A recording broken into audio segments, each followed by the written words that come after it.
upean näköistä. Wow. Tervetuloa meidän keittiöön. Tänään tehdään sunnuntai brunch. Natali on mukana. Tehdään vohveleita ja nautitaan tuolla ulkona. Siellä on pöytä jo katettu. Kaikki vihreät pöydällä ja ihanan näköistä veden ääressä. Laitetaan ensin tätä papovettä. Laitetaan sitä Miten paljon? 1,5 kuppia. Me tehdään 1,5 annosta tätä nyt. Tarvitaan sitä sen verran. Piimästäkin voi tehdä, mutta tehdään maidosta. Laitetaan saman verran maitoa, mitä laitettiin vettä. Sitten niistä tulee kuohkeita, kun laittaa mineraalvettä. Joo, mä oon huomannut, ne on paljon paremman makuiset. Niin. Joo. Ja laitetaan öljyä sinne. Sinne meni 2 nyt. Okei, 3, 4, 5, 6 ruokalusikallista öljyä. Ihan tavallista vegetable oil. Niin laitetaan 3.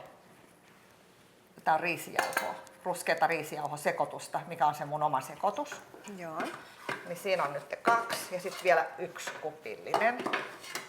1 kupillinen. Sä voit sitä jo alkaa vähän sekoittelemaan. Joo. Kun sinne tulee sitten munat vielä. Niin siinä on 3. Pellavansiemenen, jauhettuja pellavan siemeniä. Tää on kullan väristä, että tää ei ole tummaa. Niin tätä laitetaan 3/4 kuppia. Se on vajaa 2 desilitraa.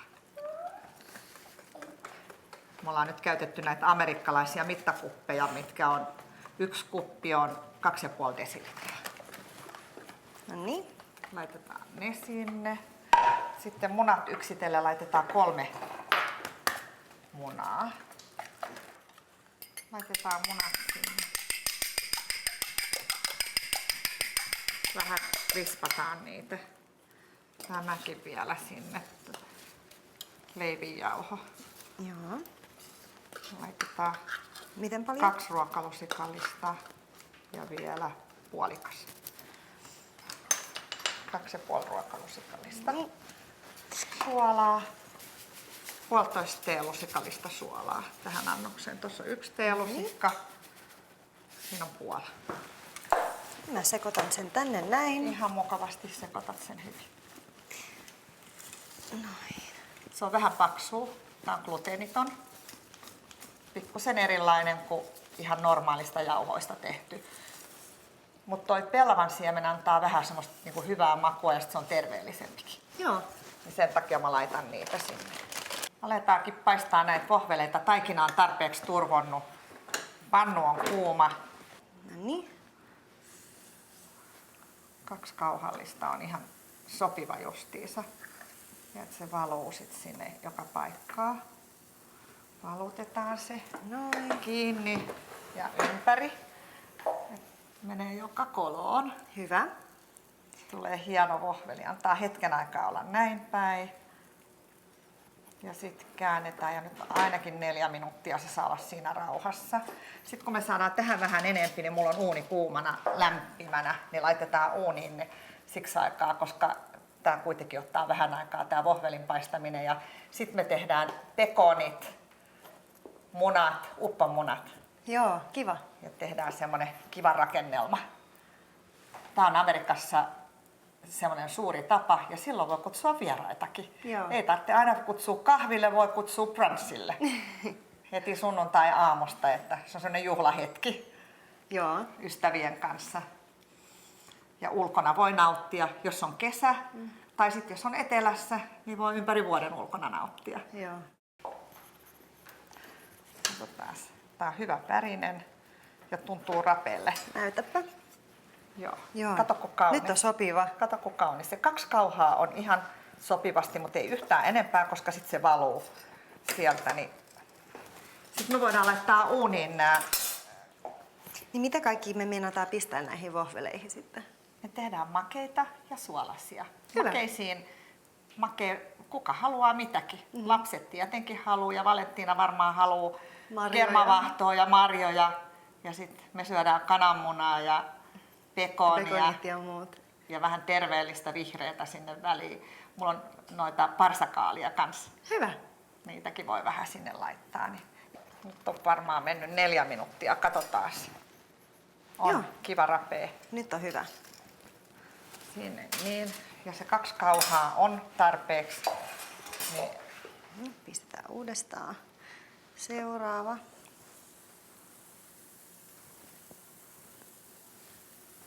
hyvä tulee. Joo. Ihan kun saadaan ulkona sit istua ja syödä. Upea ilma on. Niin. Tänään on täydellinen On. päivä ulkona syömiseen. Joo, on. Ihana. Mutta mä oon sitä mieltä, että me laitetaan nämä uuniin, että ne pysyy lämpimänä ja rapeena, koska ne tulee semmoiseksi vähän pehmeäksi.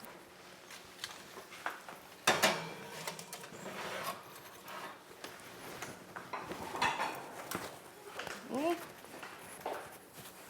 Näin.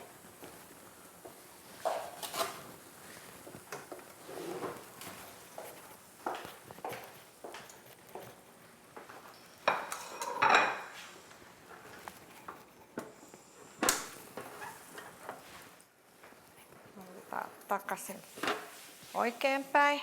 Tiiti tuli. Onko Tiiti käynyt mummin käsilaukulla, kun on huulipunaa?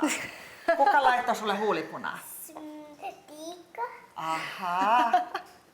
Laitoiko sä kynsilakkaakin? Tiikka piti mun kynnet. Oho. Oi, kun hienot. Olepas sä hieno. Täytyyhän sunnuntai-aamuna olla kaunis, eikö? Joo. Sitten aletaan paistaa pekonia ja munia, uppomunia tekee. Katsotaan, onkos pohveli valmis. On, eikä ole yhtään jäänyt kiinni. Hyvä.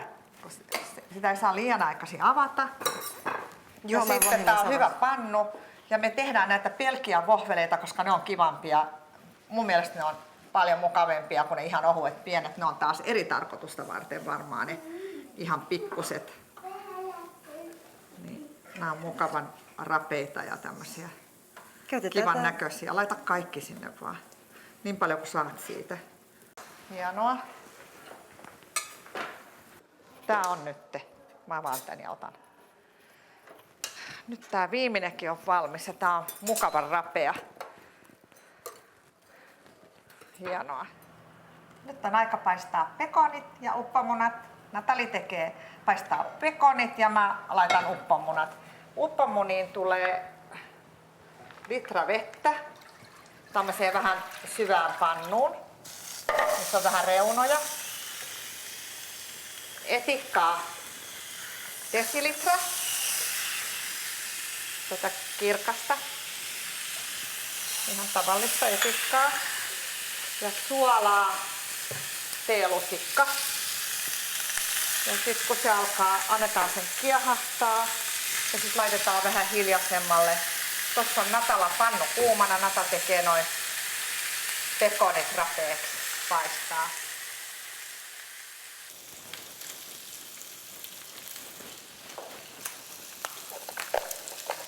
Malan tekee näitä uppomunia nyt, niin toi vesi kiehuu, etikkavesi. Laitetaan vähän hiljaisemmalle ja nämä uppomunat tapahtuu näin, ne on 3-4 minuuttia siinä. Yksitellen laitetaan sinne tänne oikein varovasti noin lompsautetaan noin. Näiden kanssa täytyy olla varovainen, helläkätinen. Taas ihan varovasti pudotetaan se sinne noin. Miten pitkään sä keität ne? 3-4 minuuttia. Ja Se sitten, näkee tässä. onko se keltainen sit pehmeä vielä siellä vai kokkaako Mä se sen tykkään, läpi? että se olisi pikkusen. Okei. Ihan vähän, mutta Joo, ihanan näköiseltä.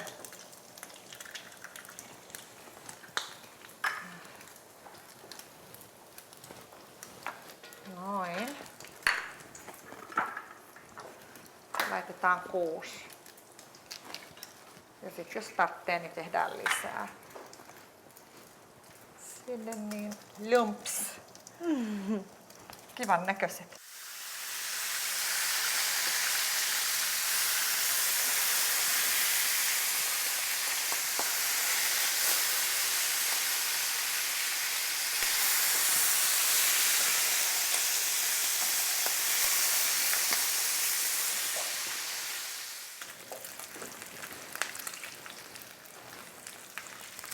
Nyt mä voisin vähitellen alkaa ottaa näitä uppomunia täältä pois. Mä uskon, että ne on sisältä pikkusen vielä niin kuin löysät. Toi ei ole ainakaan hyvä. Tää varmaan on. Ne meni pikkusen eri aikaa sinne, niin toi on hyvän näköinen. Nää saa vielä hetken olla. Ne on sen näköisiä, että ne on ihan raakoja tosta päältä. Niin. Nämä alkaa olla valmiina Ne on tässä. kivan rapeet. Ne on hyvän näköiset. Pois vaan paperin päälle. No niin. Rasvat valumaan. Tästä näin. Yritetään ottaa rasvat tästä pois tästä bekonista. Siinä ne on. Laitetaan taas näitä ihania jättiläislehtiä tänne näin koristeeksi, kun niitä on saatavana. Ja tässä on vähän trooppisia hedelmiä, niin on paljon kivampi tässä näin, kun on jotain kaunista värikästä myös. Tullaan tänne syömään.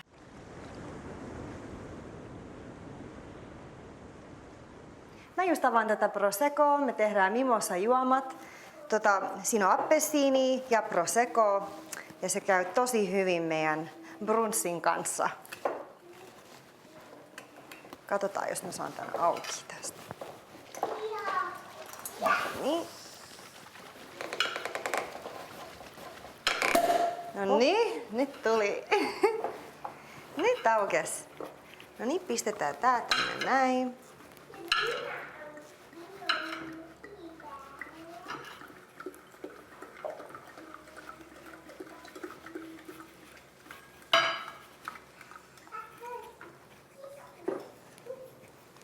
Niin. Sitten appelsiinimehu sen jälkeen.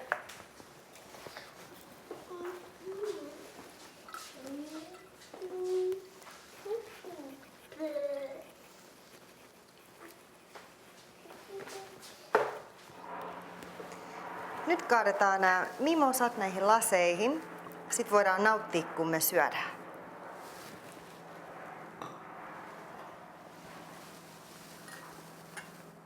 Vohvelit on hyvän lämpöiset ja pysynyt rapeana, kun on uunissa. Niin nyt voidaan koota nämä. Ja toivottavasti kaikki on valmiita syömään nyt sitten. Tässä näin. Kaikki meidän kauneus. Katsokaa. Meillä on kaikki ihanat aineet tässä valmiina. Aletaan kokoamaan näitä. Yksi tämmönen vohvelin neliö tähän alle. Sitten laitetaan vähän tätä rukolaa. Tämmönen muna. Ja tää valuukin kivasti, se on just sopiva. Tomaatinpalanen. Ja ootko Kirtti, pidä tota nata. Laitetaan siihen avokado. Laitetaan vaikka tämmönen pekoni kaksinkerro tällä lailla. Avokadoa, pari noita ja sitten vielä parsa. Ja sitten mulla on tämmöisiä tikkuja täällä. Niin tämmönen tikku. Siinä on meidän brunch. Onks kivan näköinen? On, mahtava. No niin, näin tehdään. Tämmönen torni siitä tuli. Ja sitten se on kiva, kun toi muna on pikkusen, se keltuainen on raaka ja sitten se valuu sieltä, kun aletaan syömään. Suolaa en laittanut enempää, että jokainen voi sit itse laittaa, mutta se on suolavedessä toi muna keitetty. No niin, sitten seuraava. Ja nämä on vähän tämmöisiä rapeita. Niin pikkusen rukulaa sinne alle. Tomaatti.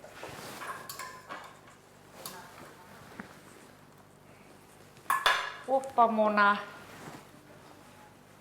Yksi tämmönen pekonin siivu riittää kaksinkerron. Parsat. Sitten avokado ja vohveli. Siinä se on. Kauniin näköinen. Kaikki värit siellä. Tehdään muutama makea, kun suolasia tehtiin jo usea tässä näin. Vähän. Niin pistetäänkö me marjoja ja sitten vähän kermaa siihen, vispikermaa? Ja... Joo. Ensin mä keitin tämmöisen hillokkeen ihan sekamarjoista, kesän marjoista, sokerin kanssa. Vähän aikaa laitetaan sitä vähäsen. Sitten näitä tuoreita marjoja tänne.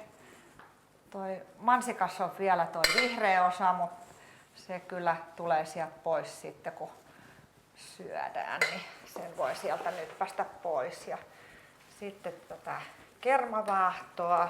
Ja mitäs jos siirappiakin vielä päälle? Siirappia laitetaan vähän se oikein kivasti ja yksi tällainen vielä täällä lain päälle. Ja tätä pölysokeria. Siinä se on. Mahtava. Tää on kenellä on makea hammas ja tää voi olla jälkiruoka.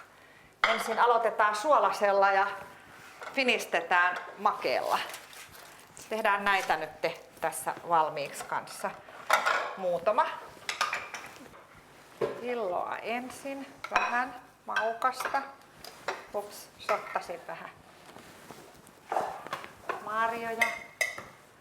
Täällä on mansikat, vadelmat, mustat marjat ja mustikat. Noin. Kermavaahto sopii tähän väliin hyvin. Sillä lailla. Pikkusen siirappia. Noin. Ja yksi vohveli tohon päälle. Vielä toi tikku. Ja pölysokeria. Kaunis on. Ja vielä kauniimman saa, jos laittaa siihen vielä mansikan, missä on toi kaunis vihreä tohon. Vielä voi laittaa sivuun.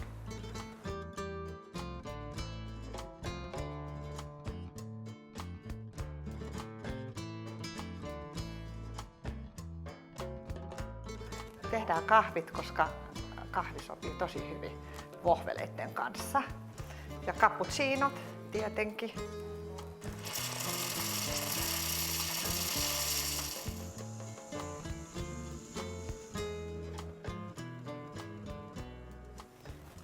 Sitten ripaus terveellistä orgaanista kanelia. Siinä on cappuccinot. Joo, Esteri on. Vähän vettä. Hyvä. Okei. Joo. No niin, ihana. Hyvää sunnuntajaamua. Hyvää sunnuntajaamua. Iloa. Sulla ei ole Kulta, sullekin silloin voi kutsua vieraitakin. Ei tarvitse aina kutsua kahville, voi kutsua brunchille heti sunnuntai-aamusta, että se on sellainen juhlahetki ystävien kanssa.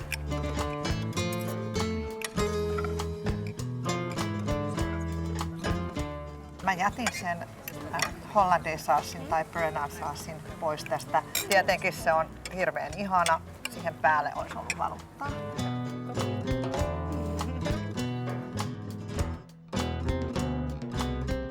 Tiedätkö, toi parsa käy hyvin. Joo. Kiva maulla.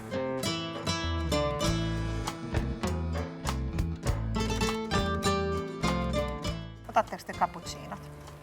Voidaan ottaakin. Joo.